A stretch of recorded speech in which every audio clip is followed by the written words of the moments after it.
역사적 발굴은 항상 후대의 사람들을 설레게 합니다. 1939년 영국의 서튼후에서 발견된 한 무덤 역시 다가오는 전쟁의 그림자에도 불구하고 영국 전역을 설레게 했습니다.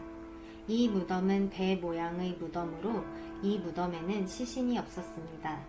따라서 사람들은 이것이 단순히 배가 자초한 것인지 아니면 상징적인 무덤인지에 대한 의견이 분분했습니다.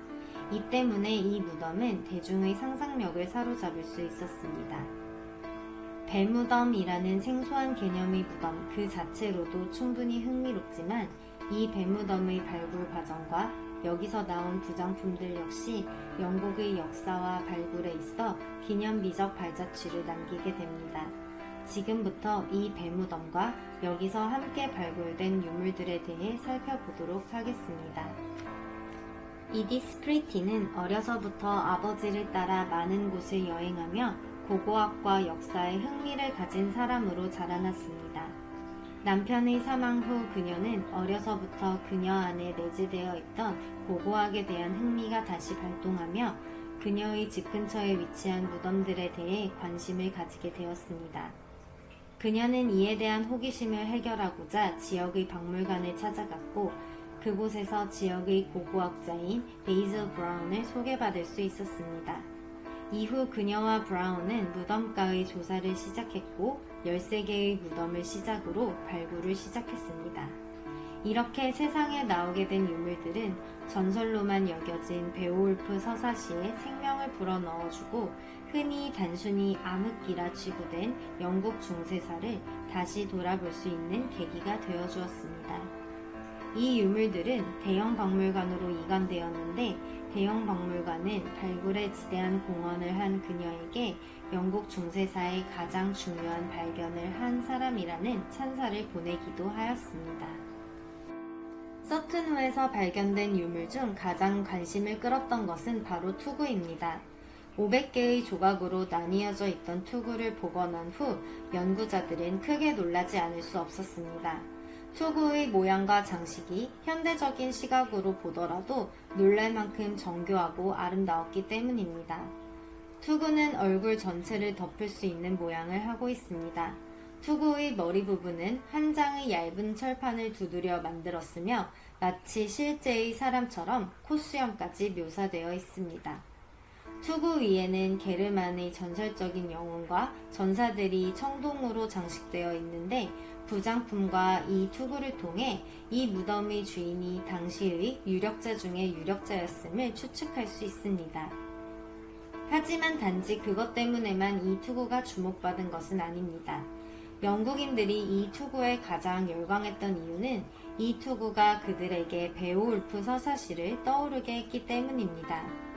베오울프는 고대 영어로 쓰여진 최초의 영문 서사시로 6세기경의 북유럽을 배경으로 전해오는 영웅 서사시입니다. 우리에게는 낯설 수 있는 베오울프 서사시의 줄거리를 설명하자면 베오울프는 예어트족의 장수로 덴마크에 출현한 괴물 그렌델을 물리치고 진정한 영웅이 되는 자입니다. 후에 왕의 자리에 올라서도 죽음을 각오하고 왕국을 어지럽게 하는 화룡에 맞서 용을 물리치고 전사하게 됩니다. 이 베오울프 서사시에 나오는 투구의 묘사를 살펴보면 투구를 만드는 재료는 두드린 금이었다. 대장장이는 오래전에 뛰어난 솜씨로 머리 덮개에 기품 있게 테를 둘러 야생 돼지 모양 걸쇠로 채웠다. 그 이후로 투구는 그 어떤 칼에도 끄떡없었다. 라고 되어 있는데 이러한 묘사는 서튼후에서 발견된 투구와 몹시 흡사합니다. 그렇기 때문에 사람들은 이 서튼후 유적에서 나온 유물 중 이 투구에 가장 열광하게 됩니다. 왜냐하면 이 투구의 발견을 통해 영국인들은 그저 전설과 허구로 취급되었던 이야기가 역사의 일부가 될 수도 있다고 여겼기 때문입니다.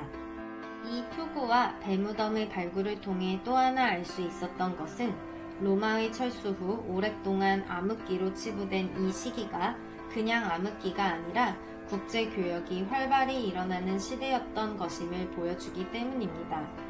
일단 투구가 발견된 배무덤은 전형적인 스칸디나비아 양식으로 배를 관 대용으로 사용하는 것은 중세시대 바이킹들의 관습입니다. 이 발견을 통해 가장 재조명을 받은 베오울프 서사시 역시 이야기의 배경이 덴마크임을 생각해 본다면 이 배무덤의 발견은 이 시기의 영국이 북유럽과 활발한 교류를 하고 있었음을 암시해 주기도 합니다. 이 배무덤에는 또한 프랑스 동전, 영국 서부에서 만든 주발, 비잔틴 제국에서 만든 황실용 은식기 등이 함께 발굴되었습니다.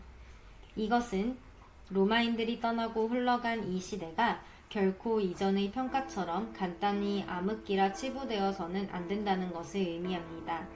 이 유물들은 영국에도 영국의 독자적인 중세 문화가 꽃피었음을 보여주는 증거이자 영국이 전 유럽을 상대로 세계 무대에서 교역하고 있음을 보여주기 때문입니다.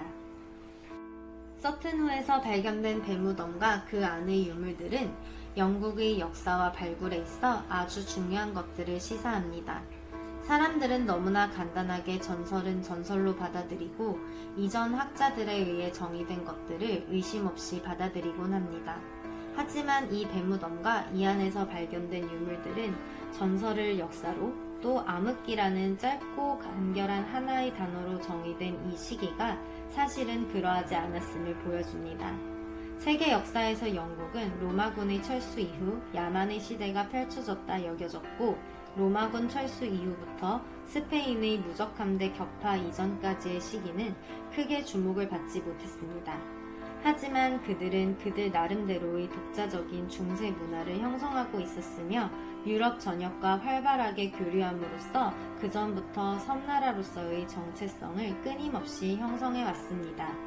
또한 전운이 감두는 상황 속에서도 훌륭히 발굴을 해낸 영국의 고고학자와 역사학자들의 태도가 시사하는 바도 큽니다.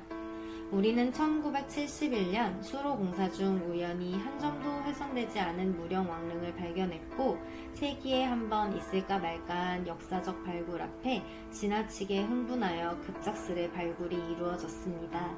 그 때문에 아쉽게도 소실되거나 발굴 과정에서 훼손된 부분이 있어 완벽한 발견에도 불구하고 놓친 부분이 많이 생겼습니다.